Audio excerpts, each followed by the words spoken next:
ಹುಟ್ಟುಹಬ್ಬವನ್ನು ಒಂದು ಅರ್ಥಪೂರ್ಣವಾಗಿ ಆಚರಿಸುವುದು ಹೇಗೆ ಹೇಳಿದರೆ, ಅದು ಕಾರ್ಕಳದಲ್ಲಿ ನಾವು ಉದಯ್ ಕುಮಾರ್ ಶೆಟ್ಟಿ ಅವರಿಂದ ಕಲ್ತಿದ್ದೇವೆ ಅನ್ನುವಂಥದ್ದು ಇದು ಸತ್ಯ ಅನ್ನುವಂಥ ಮಾತು. ನಮ್ಮ ನೆಚ್ಚಿನ ನಾಯಕರಾಗಿರುವ ಸನ್ಮಾನ್ಯ ಉದಯ್ ಕುಮಾರ್ ಶೆಟ್ಟಿಯವರ ಹುಟ್ಟುಹಬ್ಬದ ಈ ಶುಭ ಸಂಬಂಧದಲ್ಲಿ ಮೊದಲನೇದಾಗಿ ಅವರಿಗೆ ಹುಟ್ಟುಹಬ್ಬದ ಶುಭಾಶಯಗಳನ್ನು ಸಲ್ಲಿಸುತ್ತಾ, ಒಂದು ಹುಟ್ಟುಹಬ್ಬವನ್ನು ಅರ್ಥಪೂರ್ಣವಾಗಿ ಮತ್ತು ಸಾಮಾಜಿಕ ಕಾರ್ಯಕ್ರಮಗಳ ಮೂಲಕ, ಸೇವಾ ಕಾರ್ಯಕ್ರಮಗಳ ಮೂಲಕ ಆಚರಿಸಬೇಕು ಅನ್ನುವ ನಿಟ್ಟಿನಲ್ಲಿ ಕಳೆದ 4-5 ವರ್ಷಗಳಿಂದ ಈ ರೀತಿಯ ಒಂದು ವಿಶೇಷವಾದ ಕಾರ್ಯಕ್ರಮವನ್ನು ಕಾರ್ಕಳದಲ್ಲಿ ಆಚರಿಸಿಕೊಂಡು ಬರ್ತಾ ಇದ್ದೇವೆ.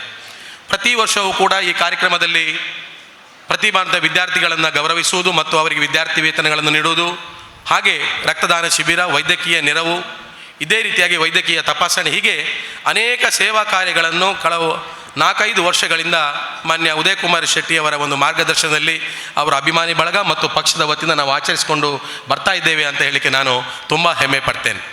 ಒಂದು ಹುಟ್ಟುಹಬ್ಬ ಹೇಳಿದರೆ ಬೇರೆ ಬೇರೆ ರೀತಿಯಲ್ಲಿ ಆಚರಿಸುವ ಪದ್ಧತಿಗಳನ್ನು ನಾವು ನೋಡ್ತೇವೆ. ಆದರೆ ಆ ಹುಟ್ಟುಹಬ್ಬವನ್ನು ಒಂದು ಅರ್ಥಪೂರ್ಣವಾಗಿ ಆಚರಿಸುವುದು ಹೇಗೆ ಹೇಳಿದರೆ, ಅದು ಕಾರ್ಕಳದಲ್ಲಿ ನಾವು ಉದಯ್ ಕುಮಾರ್ ಶೆಟ್ಟಿ ಅವರಿಂದ ಕಲ್ತಿದ್ದೇವೆ ಅನ್ನುವಂಥದ್ದು ಇದು ಸತ್ಯ ಅನ್ನುವಂಥ ಮಾತು. ಒಂದು ಹುಟ್ಟುಹಬ್ಬದಲ್ಲಿ ತನ್ನ ಹುಟ್ಟುಹಬ್ಬವನ್ನು ತಮ್ಮ ಕುಟುಂಬದ ಜೊತೆ, ಫ್ರೆಂಡ್ಸ್ಗಳ ಜೊತೆ ಮತ್ತು ತಮ್ಮ ಬಂಧು ಬಳಗದ ಜೊತೆ ಆಚರಿಸುವುದು ಒಂದು ಕಡೆಯಾದರೆ, ತನ್ನ ಹುಟ್ಟುಹಬ್ಬಕ್ಕೆ ಒಂದು ಅರ್ಥ ಕೊಡಬೇಕು, ಇದರಿಂದ ಸಾರ್ವಜನಿಕ ಒಂದು ಸೇವೆ ಆಗಬೇಕು, ಸಾರ್ವಜನಿಕರಿಗೆ ಉಪಯೋಗ ಆಗಬೇಕು ಅನ್ನುವ ನಿಟ್ಟಿನಲ್ಲಿ ಸಾರ್ವಜನಿಕರಿಗಾಗಿಯೇ ಈ ಹುಟ್ಟುಹಬ್ಬವನ್ನು ಮೀಸಲಾಗಿಟ್ಟುಕೊಂಡು ಆಚರಣೆ ಮಾಡುವ ಒಂದು ನಾಯಕರಲ್ಲಿ ಕಾರ್ಕಳದಲ್ಲಿ ಪ್ರಥಮ ಸಾಲಿಗೆ ಸಲ್ಲಿಸುತ್ತಾರೆ, ಅದು ಮುನಿಯಾಲು ಉದಯ್ ಕುಮಾರ್ ಶೆಟ್ಟಿ ಅವರು.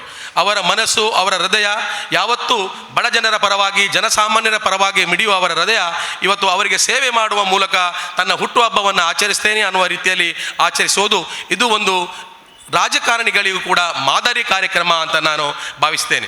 ನಮಗೆಲ್ಲವೂ ಭಾಳ ಸಂತೋಷ. ಯಾಕೆ ಹೇಳಿದರೆ ಈ ಥರದ ಕಾರ್ಯಕ್ರಮದಲ್ಲಿ ನಾವೆಲ್ಲರೂ ಕೂಡ ಭಾಗಿಯಾಗ್ತಿದ್ದೇವೆ ಅನ್ನುವುದೇ ನಮಗೆಲ್ಲರೂ ಸಂತೋಷ. ನಾವು ಕೂಡ ಇವರ ಹುಟ್ಟುಹಬ್ಬದ ಕಾರ್ಯಕ್ರಮಗಳನ್ನು ನೋಡಿದಾಗ ಅನೇಕ ಜನರು ಉದಯಣ್ಣನಂತೆ ಮಾದರಿ ಕಾರ್ಯಕ್ರಮಗಳನ್ನು ಆಚರಿಸಬೇಕು ಅಂತ ಅಂದ್ಕೊಂಡು ಅನೇಕ ವೃದ್ಧಾಶ್ರಮಗಳಲ್ಲಿ ಹಾಗೂ ಅನೇಕ ವಿಶೇಷ ಚೇತನ ಮಕ್ಕಳ ಶಾಲೆಗಳಲ್ಲಿ ತಮಗೆ ಅನುಕೂಲ ಆಗುವ ರೀತಿಯಲ್ಲಿ ಹುಟ್ಟುಹಬ್ಬವನ್ನು ಆಚರಿಸಿಕೊಂಡು ಬಂದಿದ್ದಾರೆ. ಅದಕ್ಕೆಲ್ಲದಕ್ಕೂ ಕೂಡ ಉದಯ್ ಶೆಟ್ಟಿ ಅವರ ಈ ಹುಟ್ಟುಹಬ್ಬ ಕಾರ್ಯಕ್ರಮ ಒಂದು ಮಾದರಿ ಕಾರ್ಯಕ್ರಮ ಆಗಿದೆ ಅಂತ ನಾನು ಭಾವಿಸ್ತೇನೆ. ಬಂಧುಗಳೇ, ಹುಟ್ಟುಹಬ್ಬ ಕೇವಲ ಇದು ಆಚರಣೆ ಮಾತ್ರ ಅಲ್ಲ, ಇದು ಸಾರ್ವಜನಿಕರ ಸೇವಾ ಕಾರ್ಯ. ಅಲ್ಲಿ ಈಗಾಗಲೇ ಹೇಳಿದಾಗೆ ಬೃಹತ್ ಸೇವಾ ಕಾರ್ಯಕ್ರಮ, ಇದು ಸಮಾರಂಭ. ಕೇವಲ 1-2 ಕಾರ್ಯಕ್ರಮಕ್ಕೆ ಸೀಮಿತ ಆಗಲಿಲ್ಲ, ಅನೇಕ ಕಾರ್ಯಕ್ರಮಗಳು ಈ ಹುಟ್ಟುಹಬ್ಬ ಕಾರ್ಯಕ್ರಮದಲ್ಲಿ ಆಯೋಜನೆಗೊಂಡಿದೆ. ಮತ್ತು ಇವರ ಸೇವಾ ಕಾರ್ಯಗಳು ಕೇವಲ ಹುಟ್ಟುಹಬ್ಬದಿಂದಕ್ಕಾಗಿ ಮಾತ್ರ ಸೇವಾ ಅಲ್ಲ. ಯಾವಾಗ ರಾಜಕೀಯದಲ್ಲಿ ತನ್ನನ್ನು ತೊಡಗಿಸಿಕೊಂಡ್ರೋ ಆ ನಂತರ ನಿರಂತರ ಪ್ರತಿ ದಿನ ಪ್ರತಿ ಕ್ಷಣವೂ ಜನರಿಗಾಗಿ ನನ್ನ ಜೀವನವನ್ನು ಮುಡುಪಾಗಿಟ್ಟು ಪ್ರತಿನಿತ್ಯ ಅವರ ಸೇವೆ ಮಾಡುವುದೇ ನನ್ನ ಜೀವನದ ಉದ್ದೇಶ ಅನ್ನುವ ನಿಟ್ಟಿನಲ್ಲಿ ಅವರು ನಡೆದುಕೊಂಡು ಬರ್ತಾ ಇದ್ದಾರೆ. ಅವರ ಈ ವಿಶೇಷ ಗುಣಕ್ಕೆ ನಾನು ನಿಮ್ಮೆಲ್ಲರ ಮೂಲಕ ನಾನು ಅವರಿಗೆ ಕೃತಜ್ಞತೆಯನ್ನು, ವಿಶೇಷವಾಗಿ ಅಭಿನಂದನೆಯನ್ನು ಸಲ್ಲಿಸಲಿಕ್ಕೆ ಬಯಸ್ತೇನೆ. ಇವತ್ತು ವಿಶೇಷವಾಗಿ ಈ ಕಾರ್ಯಕ್ರಮದಲ್ಲಿ ಸುಮಾರು 30ಕ್ಕೂ ಹೆಚ್ಚು ವಿದ್ಯಾರ್ಥಿಗಳಿಗೆ, 90ಕ್ಕಿಂತ ಹೆಚ್ಚು ಶೇಕಡ ಅಂಕವನ್ನು ಪಡೆದ ಸುಮಾರು 30ಕ್ಕೂ ಹೆಚ್ಚು ವಿದ್ಯಾರ್ಥಿಗಳಿಗೆ ಅವರಿಗೆ ವಿದ್ಯಾರ್ಥಿ ವೇತನ ಮತ್ತು ಗೌರವಾರ್ಪಣೆ ಮಾಡುವಂಥ ಕೆಲಸ ಕಾರ್ಯಗಳು ಇವತ್ತಿನ ಈ ವೇದಿಕೆಯಲ್ಲಿ ನಡೀತಾ ಇದೆ.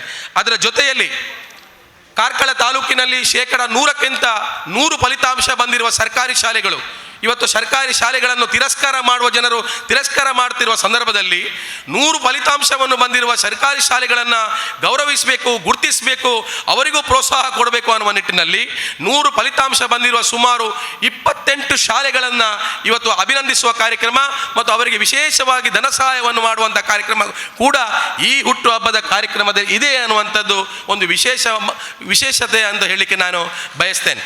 ಅದರ ಜೊತೆಯಲ್ಲಿ ಇವತ್ತು ಇಡೀ ಕಾರ್ಕಳ ತಾಲೂಕಿನಲ್ಲಿ ಈವರೆಗೆ ಯಾವುದು ಮಾಡದಿರುವಂಥ ಒಂದು ಕಾರ್ಯಕ್ರಮ ಯಾವುದು ಹೇಳಿದರೆ, ಅಂಗನವಾಡಿ ಕಾರ್ಯಕರ್ತರು, ಅಂಗನವಾಡಿ ಸಹಾಯಕರು ಮತ್ತು ಆಶಾ ಕಾರ್ಯಕರ್ತರು. ತಮಗೆಲ್ಲರಿಗೂ ಗೊತ್ತಿದೆ, ಅಂಗನವಾಡಿ ಕಾರ್ಯಕರ್ತರು ಮತ್ತು ಆಶಾ ಕಾರ್ಯಕರ್ತರು ಅವರೆಲ್ಲರೂ ಕೂಡ ನಮ್ಮ ಮನೆಯ ಸದಸ್ಯರಿದ್ದಾಗೆ. ನಮ್ಮ ಮನೆಯ ಪ್ರತಿಯೊಂದು ವಿಚಾರಗಳಲ್ಲೂ ಅವರ ಭಾಗಿತ್ವ ಇದೆ. ನಮ್ಮ ಮನೆಗೆ ಏನೂ ಆದರೂ ಕೂಡ ಒಂದು ವಿಚಾರಕ್ಕೆ ಅವರು ಬರೋರು ಯಾರು ಹೇಳಿದರೆ, ಹತ್ತಿರದವರು ಯಾರು ಹೇಳಿದರೆ ಅದು ಅಂಗನವಾಡಿ ಕಾರ್ಯಕರ್ತರು ಮತ್ತು ಆಶಾ ಕಾರ್ಯಕರ್ತರು. ಬಂಧುಗಳೇ, ಅವರನ್ನು ಗುರುತಿಸುವುದು, ಅವರನ್ನು ಗೌರವಿಸುವುದು ಮತ್ತು ಅವರ ಸೇವೆಗೆ ಒಂದು ಗೌರವ ಕೊಡುವುದು ಅವೆಲ್ಲವೂ ನಮ್ಮೆಲ್ಲರ ಕರ್ತವ್ಯ ಆಗ್ತದೆ.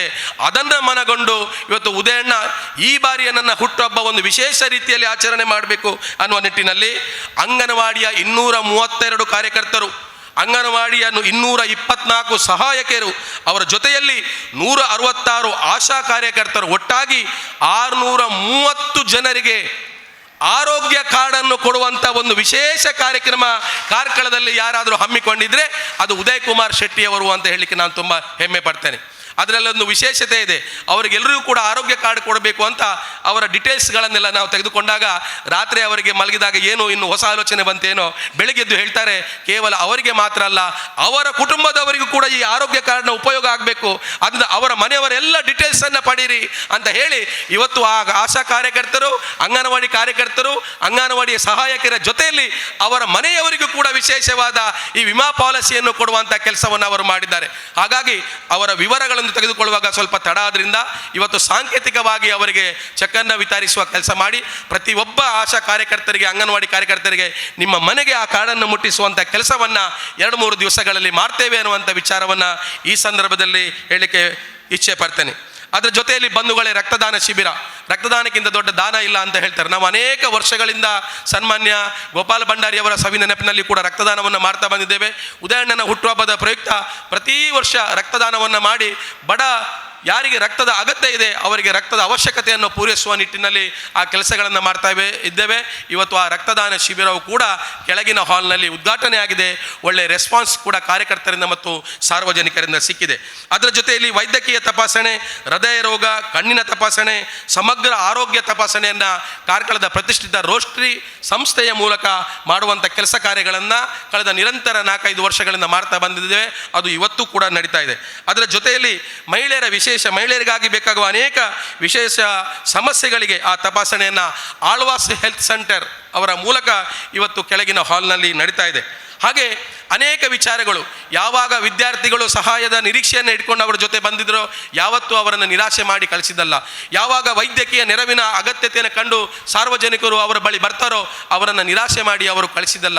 ಯಾರಿಗೆಲ್ಲ ಸಹಾಯದ ಅಗತ್ಯ ಇದೆಯೋ ಅಂಥವರು ತಮ್ಮ ಬಳಿ ಬಂದಾಗ ಅವರಿಗೆ ಸಹಾಯ ಹಸ್ತವನ್ನು ಕೊಟ್ಟು ಅವರಿಗೆ ಬಹಳ ದೊಡ್ಡ ಒಂದು ಸಹಾಯವನ್ನು ಮಾಡಿದ ಬಹುದೊಡ್ಡ ಕೈ ಯಾರ್ದು ಹೇಳಿದರೆ ಅದು ಮುನಿಯಾಲು ಉದಯ್ ಕುಮಾರ್ ಶೆಟ್ಟಿ ಅವರದು ಅಂತ ಹೇಳಲಿಕ್ಕೆ ನಮಗೆಲ್ಲರಿಗೂ ಹೆಮ್ಮೆ ಇದೆ. ಕೇವಲ ಕಾರ್ಕಳ ಕ್ಷೇತ್ರಕ್ಕೆ ಅಲ್ಲ, ಅನೇಕ ಕಡೆಗಳಲ್ಲೂ ಕೂಡ ತನ್ನ ಸೇವಾ ಕಾರ್ಯಗಳನ್ನು ವಿಸ್ತರಿಸಿಕೊಂಡು ಅವರು ಸೇವೆ ಮಾಡ್ತಾ ಇರುವುದನ್ನು ನಾವು ನೋಡ್ತಾ ಬಂದಿದ್ದೇವೆ. ಧಾರ್ಮಿಕ ಕ್ಷೇತ್ರಗಳಲ್ಲಿ, ಸಾಮಾಜಿಕ ಕ್ಷೇತ್ರದಲ್ಲಿ, ರಾಜಕೀಯವಾಗಿ, ಶೈಕ್ಷಣಿಕವಾಗಿ ಯಾರಿಗಾಗಿ ನನ್ನ ನೆರವಿನ ಅಗತ್ಯ ಇದೆಯೋ ಆ ನೆರವು ಕೊಡುವಲ್ಲಿ ನಾನು ಮೊದಲನೇನಾಗುತ್ತೇನೆ ಅನ್ನುವಂಥ ವಿಚಾರವನ್ನು ಮುಂದಿಟ್ಟುಕೊಂಡು ಜನಸೇವೆಯನ್ನು ಮಾಡಿಕೊಂಡು ಬರ್ತಾ ಇದ್ದಾರೆ ಅನ್ನುವಂಥ ಮಾತನ್ನು ಈ ಸಂದರ್ಭದಲ್ಲಿ ಹೇಳಲಿಕ್ಕೆ ಇಚ್ಛೆ ಪಡ್ತಾ, ಪ್ರತಿ ಒಂದು ವರ್ಷವೂ ಒಂದು ಹೊಸ ಕಾರ್ಯಕ್ರಮಗಳನ್ನು ಜನರಿಗೋಸ್ಕರ ಅವರು ಆಲೋಚನೆಯನ್ನು ಮಾಡ್ಕೊಂಡು ಬಂದಿದ್ದಾರೆ. ಇವತ್ತು ಈ ಎಲ್ಲ ಕಾರ್ಯಕ್ರಮಗಳಿಗೆ ನಾವೆಲ್ಲರೂ ಕೂಡ ಸಾಕ್ಷಿಯಾಗಿದ್ದೇವೆ.